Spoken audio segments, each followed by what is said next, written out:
आगे नहीं बढ़ सकता। भाजपा कभी भी आपके लिए अच्छे स्कूल नहीं बनाएगी, अच्छे कॉलेज नहीं बनाएगी। इसलिए नहीं बनाएगी क्योंकि अनपढ़ गुंडों की फौज भाजपा को चाहिए। अगर लोग पढ़ लिख गए तो अनपढ़ गुंडे भाजपा को कहां से मिलेंगे? ये जाहिलपना करने के लोग कहां से मिलेंगे?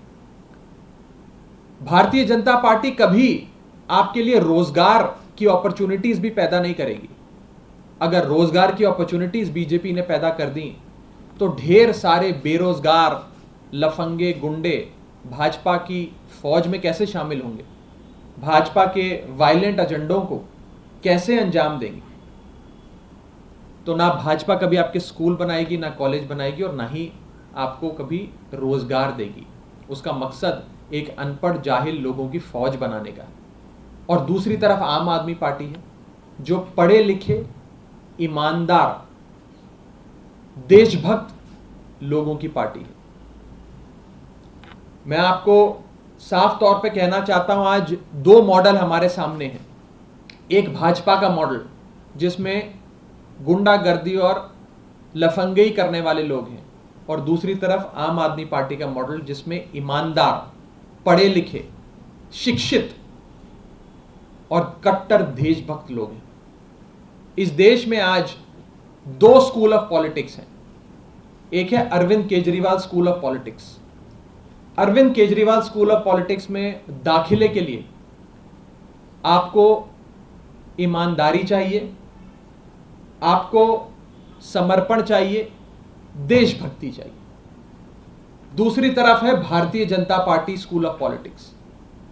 बीजेपी स्कूल ऑफ पॉलिटिक्स में दाखिले के लिए आपको लफंगी और गुंडागर्दी में कीर्तिमान स्थापित करना होता है। हो सकता है कि आने वाले दिनों में भारतीय जनता पार्टी अपने मेंबरशिप फॉर्म में भी एक एडिशनल कॉलम ऐड कर दे और उस कॉलम में ये लिखे कि आपने कितने बड़े स्तर की गुंडागर्दी या लफंगई करके अपनी गुंडागर्दी का परिचय दिया है, और जो ज्यादा कीर्तिमान स्थापित करेगा गुंडागर्दी में, उतना बड़ा ओहदा, उतना बड़ा पद भाजपा उन्हें नवाजेगी, उन्हें देगी।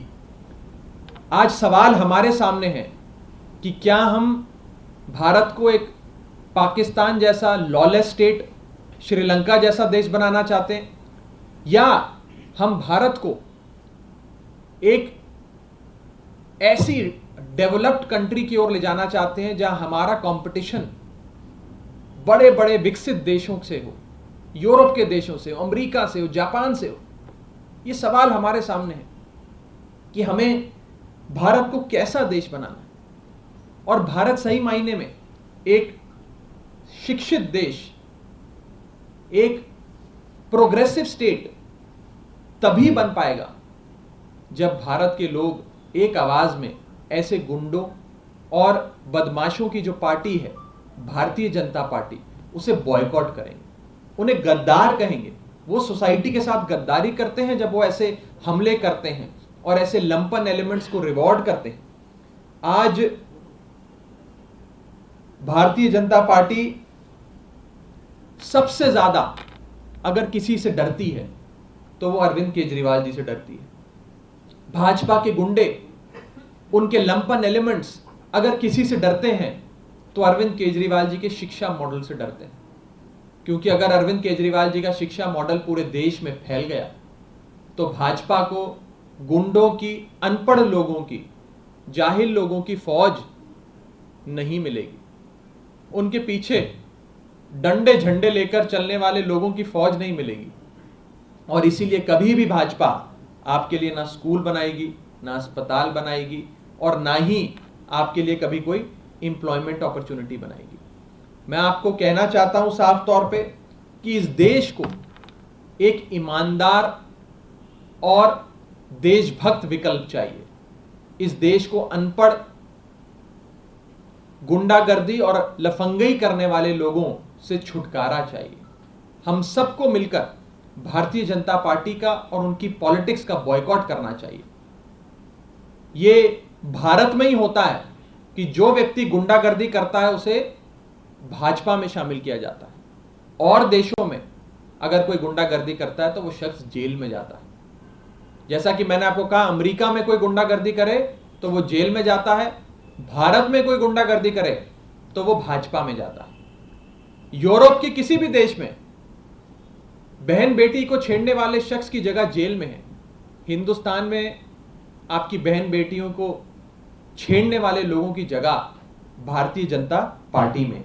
और मैं आज जो 2 स्कूल ऑफ पॉलिटिक्स का मैंने जिक्र करा, मैं फिर से कहना चाहूंगा आपको कि ये 2 बड़े स्कूल ऑफ पॉलिटिक्स जो हैं, केजरीवाल स्कूल ऑफ पॉलिटिक्स और भाजपा स्कूल ऑफ पॉलिटिक्स, इसमें बस फर्क इतना है कि केजरीवाल स्कूल ऑफ पॉलिटिक्स में दाखिले के लिए आपको ईमानदारी चाहिए, देशभक्ति चाहिए, और भाजपा स्कूल ऑफ पॉलिटिक्स में जाने के लिए आपको अनपढ़ होना जरूरी है, आपको जाहिल होना जरूरी है, और गुंडागर्दी में नए नए कीर्तिमान स्थापित करना आपके लिए जरूरी है। मैं भाजपा के लोगों को एक मैसेज देना चाहता हूं कि आपको जितनी तोड़फोड़ करनी है आप कीजिए, जितना गुंडागर्दी करनी है आप कीजिए। हम पढ़े लिखे, ईमानदार, देशभक्त लोग, Arvind Kejriwal school of politics में दाखिला लिए हुए लोग उतनी ही सेवा, उतने ही समर्पण से लोगों की सेवा करते रहेंगे, लोगों के काम करते रहेंगे जिस समर्पण और सेवा से हम आज तक करते आए। हम आपके इन हमलों से, आपके इस गुंडागर्दी से, लफंगई से डर के भाग जाने वाले लोग नहीं हैं। आप हमें पे हमला करेंगे, आप गुंडागर्दी करेंगे, अरविंद केजरीवाल जी स्कूल बनाएंगे। आप हमारे घर पे आकर तोड़फोड़ करेंगे, उप मुख्यमंत्री के घर पे तोड़फोड़ करेंगे, मुख्यमंत्री के घर पे अटैक करेंगे, अरविंद केजरीवाल जी आप सबके लिए, देश के लोगों के लिए अस्पताल बनाएंगे, मोहल्ला क्लिनिक बनाएंगे। ये हमारी राजनीति है, ये आपकी राजनीति। आम आदमी पार्टी को उसकी राजनीति मुबारक, भाजपा को उसकी राजनीति मुबारक। बस अंत में मैं इतना ही कहना चाहूंगा कि इस देश को अच्छे स्कूल, अच्छे कॉलेज और एक ऐसी व्यवस्था चाहिए कि हम विकसित देशों से मुकाबला कर सकें, इस देश को आगे बढ़ा सकें। हमें गुंडागर्दी और लफंगई नहीं चाहिए। और ये आज मैं सिर्फ आम आदमी पार्टी का एक प्रवक्ता होने के नाते नहीं, बल्कि इस देश का नागरिक होने के नाते कह रहा हूं। आज हमें चूज करना होगा कि हमें लफंगई और गुंडागर्दी की ओर जाना है या एक अच्छी शिक्षा व्यवस्था, अच्छी स्वास्थ्य व्यवस्था की ओर जाना है। मुझे लगता है कि भारत की जाहिल पार्टी यानी कि बीजेपी का सार्वजनिक बहिष्कार अब इस देश के लोगों को करना होगा। उनकी गुंडागर्दी, उनकी लफंगई से अगर इस देश का पीछा छुड़ाना है तो उनको बॉयकॉट करने के अलावा अब आज कोई चारा हमारे बीच नहीं रहा है। कोई सवाल हो तो आप पूछ सकते हैं। क्या आप इस मामले में कोई कंप्लेंट कर रहे हैं कि उसे उन लोगों को सम्मानित किया गया या केवल ऐसे सियासी आरोप प्रत्यारोप की तरह कल भी सवाल उठाया गया था आपकी तरफ से? देखिए, ये हमें तय करना होगा कि गुंडों और जाहिलों की जगह जेल में है या गुंडों और जाहिलों को सरकारी शरण मिलनी चाहिए। आज इस देश में रूलिंग पार्टी ऑफ इंडिया, जो अपने आप को भारत की सबसे बड़ी, देश की सबसे, दुनिया की सबसे बड़ी पार्टी कहती, वो पार्टी आज इन जाहिलों को, गुंडों को सम्मानित कर रही है। अपने प्रदेश कार्यालय में बुलाकर प्रेस कॉन्फ्रेंस कर कर उन्हें सम्मान दे रही है। इससे बेहुदा बात क्या हो सकती है? मुझे लगता है कि आज भाजपा के भी जो आज तक सपोर्टर्स थे, समर्थक थे, जो भाजपा को वोट डाला करते थे, आज उनकी भी आंखें खुल गई। वो भी नहीं चाहते कि एक ऐसे समाज में रहे जहां उनकी बहन बेटियों को ये गुंडे और जाहिल छेड़ें, जहां उनके घर पे ये गुंडे और जाहिल अटैक करें। हमें अनपढ़ों की, जाहिलों की, गुंडों की फौज नहीं चाहिए। हमें पढ़े लिखे, ईमानदार, देशभक्त लोगों की फौज चाहिए। अगर वास्तव में राष्ट्र निर्माण करना है तो केजरीवाल स्कूल ऑफ पॉलिटिक्स और ईमानदारी, देशभक्ति के रास्ते पे चल के होगा, गुंडागर्दी और लफंगई करके नहीं होगा। जहां तक लीगल एक्शन की आपने बात करी, कोर्ट में ये मामला चल रहा है।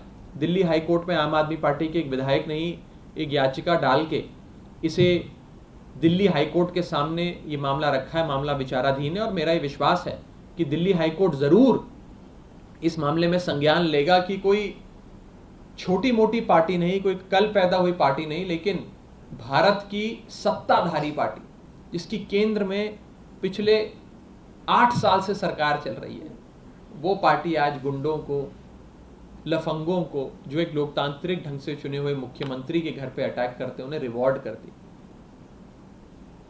भाजपा की तरफ से ये तर्क दिया जा रहा है कि राइटिस्ट आइडियोलॉजी, हिंदुत्ववादी सोच को अरविंद केजरीवाल जी ने उसका उपहास उड़ाया, कश्मीरी हमने पंडितों का अपमान ये किया, इसीलिए ये उपद्रव मचा। देखिए, ये राइट लेफ्ट सेंट्रिस्ट आइडियोलॉजी की बात ही नहीं है, ये बात तो गुंडागर्दी और लफंगई की है। और गुंडागर्दी और लफंगई को ऐसे जस्टिफाई करना ये दिखाता है कि इन लोगों की मानसिकता क्या है। इन लोगों की रोम रोम में वायलेंस है, उपद्रव है, मारपीट है। मैं इसीलिए कहता हूं कि भाजपा का मतलब, बीजेपी का मतलब अब भारतीय जनता पार्टी नहीं रहा, भारत की जाहिल पार्टी बन गया है। ये एक जाहिलों की फौज बन गई है, अनपढ़ों की, गुंडों की फौज बन गई है। एक तरफ आम आदमी पार्टी में पढ़े लिखे, ईमानदार, शिक्षित, देशभक्त लोग हैं, और भारतीय जनता पार्टी का देखिए, भारतीय जनता पार्टी अपने प्रेस कॉन्फ्रेंस में गुंडों को बुलाकर उन्हें रिवॉर्ड करती है, फेलिसिटेट करती है। इससे ज्यादा शर्म की बात क्या हो सकती है? Raghav, what message does BJP want to send out among its cadres also by felicitating these people? This is a very important question. The message that BJP wants to drive home, the message that BJP wants should reach each and every karyakarta of the Bharatiya Janata Party is that if you indulge in some hooliganism, if you orchestrate and execute this sort of vandalism, BJP is here to protect you. The government machinery headed by the BJP is there at your service. We offer you complete impunity. We offer you complete political patronage. And not only do we offer patronage, we will in fact invite you to our party headquarters and felicitate you. We will reward you. And therefore, BJP is sending a clear message in no uncertain terms, in an unequivocal manner, that indulge in violence, indulge in vandalism, and we will reward you. They are encouraging this. This is abetment to violence. This is abetment to gundagardi. This is abetment to jahilpana. I have no hesitation in saying that BJP has become a party of lumpen elements, goons and hooligans. Punjab ਨੂੰ ਲੈ ਕੇ question है। आज जो 300 unit बिजली free हुई है, अकाली दल कह रहा है इसमें एक तो स्लैब लगा दिए हैं और जुलाई महीने से कर रहे हो, 3 महीने का बीच में लोग क्या कर रहे हो, और दूसरा ये कहा जा रहा है पैसा कहाँ से आएगा, पहले से कर्ज पे है पंजाब। दो सवाल विपक्ष की ओर से उठाए। आज केजरीवाल की पहली गारंटी जो अरविंद केजरीवाल जी ने, भगवंत मान साहब ने पंजाब के लोगों को दी थी, वो पूरी हुई है। मैं आज पंजाब के लोगों को बहुत बहुत बधाई देता हूं कि उन्होंने एक सही पार्टी को, एक सही शख्स भगवंत मान को मौका दिया, जो अपने प्रोमिसेस पे, अपने वादों पे खरे उतरे। 1 महीना पूरा हुआ भगवंत मान साहब की सरकार को, और पहला महीना पूरा होते ही पहली गारंटी मान साहब की सरकार ने पूरी कर दी। आम आदमी पार्टी जो कहती है वो करती है, और अब दिल्ली के साथ साथ पंजाब के लोगों को भी मुफ्त बिजली आम आदमी पार्टी की सरकार देगी। विरोधी जो सवाल उठा रहे हैं, मैं उन्हें कहना चाहता हूं कि आप वही लोग हैं जो कहते थे कि आम आदमी पार्टी हवाई वादे करती है। ये वादे कभी पूरे नहीं होंगे, इनकी सरकार ही नहीं बनेगी। हमारी सरकार बन गई तो कहने लगे कि इनके पास पैसे ही नहीं है वादे पूरे करने के, खजाना खाली है। हमने वादा भी पूरा कर दिया, अब कह रहे हैं इसको लागू कैसे करेंगे। तो देखिए, विपक्ष के लोगों को बस मैं इतना कहना चाहता हूं कि आप बस देखते जाइए कि ये सरकार कितना काम करती है। मुझे लगता है कि मुझे आम आदमी पार्टी के पॉलिटिकल ओपोनेंट्स का जवाब देने की ज़रूरत नहीं है। पंजाब के लोगों ने उनको बहुत बढ़िया जवाब दिया है, और मैं आज पंजाब की जनता की ओर से भी भगवंत मान साहब को बहुत बहुत बधाई देता हूँ, मुबारकबाद देता हूँ कि उन्होंने केजरीवाल की पहली गारंटी पंजाब में लागू करी है, और ऐसे ही परमात्मा का आशीर्वाद उनकी सरकार पे बना रहे और वो सारे वादे जो उन्होंने किए हैं पंजाब के लोगों से वो पूरा करते जाएं। ये वो कह रहे हैं कि बहुत देर से लागू कर रहे हैं, जुलाई से लागू कर रहे हैं, अभी से लागू करना चाहिए था। 5 साल की सरकार है, हमने 5 साल में सारे वादे पूरे करने का ऑब्जेक्टिव प्लान पूरा बनाया है। अभी तो सरकार को 1 महीना भी नहीं हुआ और पहला तोहफा, पहली गारंटी पूरी हो गई। पंजाब की सरकार की जो हालत शिरोमणि अकाली दल और कांग्रेस पार्टी के नेता छोड़ के गए हैं, वो वास्तव में दयनीय है। बहुत मेहनत लगेगी पंजाब को फिर से अपने पैरों पे खड़ा करने, पंजाब को फिर से हरा भरा बनाने में, पंजाब को फिर से खुशहाल और रंगला बनाने में। और आम आदमी पार्टी, भगवंत मान साहब की सरकार कमिटेड है, प्रतिबद्ध है कि पंजाब में आम आदमी पार्टी सारे कीर्तिमान स्थापित करे और जो जो वादे, जो जो केजरीवाल की गारंटी पंजाब के लोगों को दी गई है, वो एक एक गारंटी पूरी हो। विरोधियों के पास अब कुछ बोलने के लिए बचा नहीं है, तो इस प्रकार की बातें करते हैं। नमस्कार, मैं हूं मानक गुप्ता। अगर आपको हमारा ये वीडियो पसंद आया हो तो इसे लाइक और शेयर जरूर करें, और हां, हमें सब्सक्राइब और फॉलो करना ना भूलें ताकि आप देश और दुनिया की कोई खबर मिस ना करें। तो जुड़े रहिए हमारे साथ और देखते रहिए न्यूज़ 24।